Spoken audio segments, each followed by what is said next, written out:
Bonjour à tous et bienvenue sur la chaîne Iva Info TV. On poursuit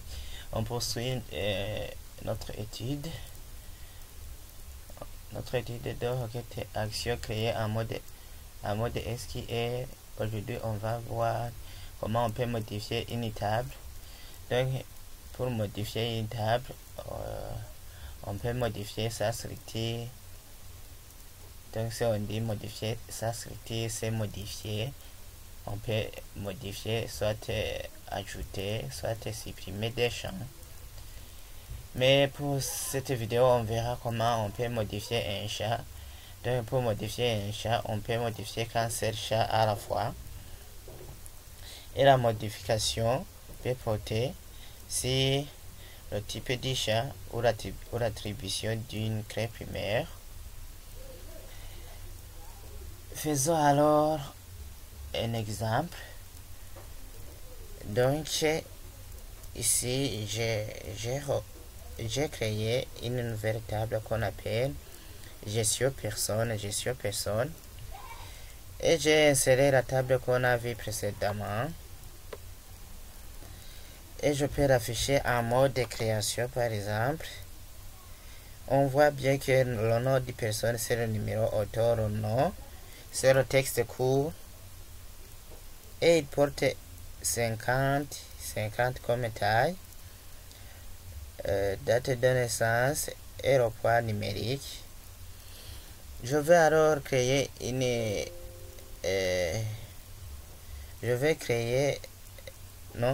je vais modifier le nom du chat et je vais lui donner alors la taille de 20. Je ferme et je fais oui. Je clique sur créer et puis je vais dans le groupe requête, création de requête, puis je vais dans le mode SQL et je mets alors le mot créer alter table. Donc j'avise que je vais modifier la table qu'on appelle personne, la table personne. Je vais modifier alors, pour modifier un champ, on utilise la commande alter column c'est donc colonne, et le nom de la colonne je vais modifier le nom et je dois mettre alors le type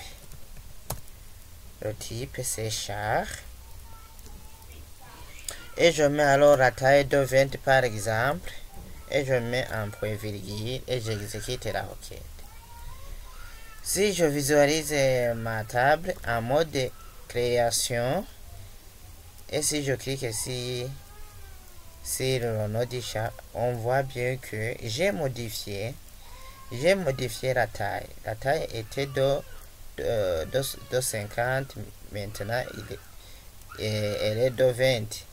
Cela veut dire que ici, qu'est-ce que j'ai utilisé? J'ai indiqué à SQL que je vais tout d'abord je cible la table personne. Je vais faire une requête action en utilisant la commande alter table. Si je mets alter table ici aussi, j'indique que je vais modifier Renault qu'on appelle nom, et je lui indique alors que je vais changer la taille, donc la commande pour modifier un chat d'une table et alter table. Si on veut modifier la taille, par exemple,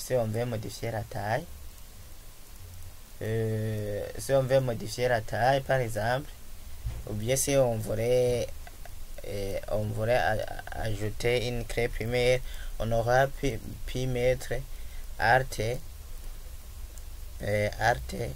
column non primaire key. Donc je fais une petite démonstration, même si le nom ne peut pas être une clé primaire key.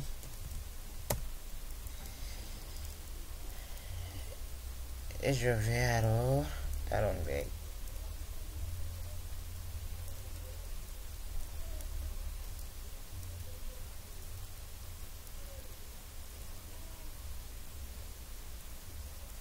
ici.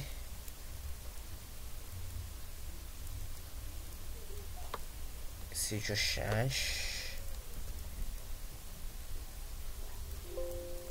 non, et je ferme la table correspondante, je passe à l'onglet créer, création de requête,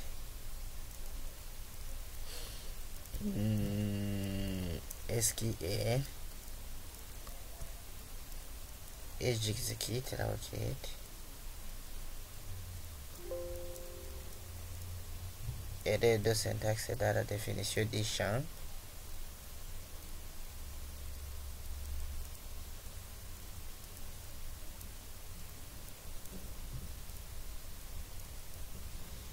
Donc j'aurais pu mettre char. Je reste avec l'event qu'on a.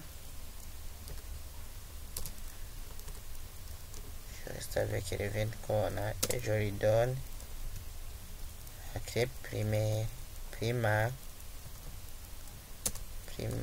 key et j'exécute.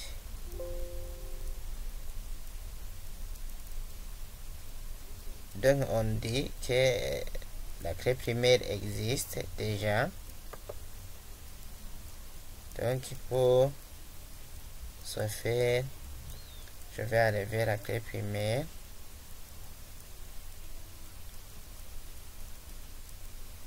et je ferme la table personne.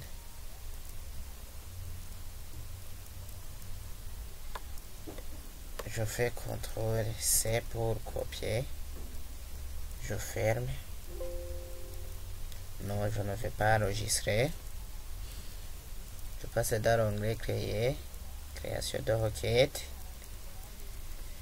Et je vais dans SQL. Je fais CTRL-V. Oh, ça n'a pas marché. Je réécris la requête. Je mets alter table personne et je mets alter column. Je mets column. Je vais attribuer la clé primaire. Par exemple, je peux même attribuer la clé primaire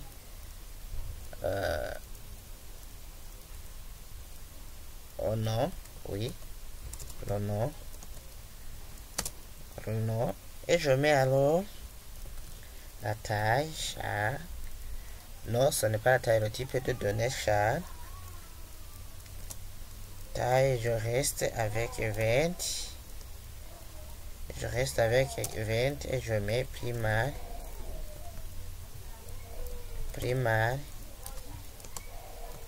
key et je mets un point virgule et j'exécute. Et je vais voir la table personne. Si je fais clic droit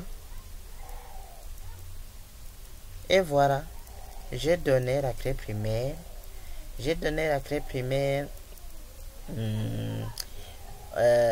Au chat non, et la taille a resté 20.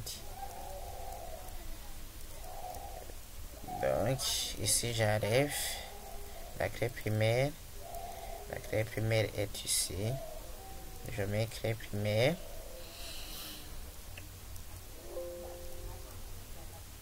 et je fais oui.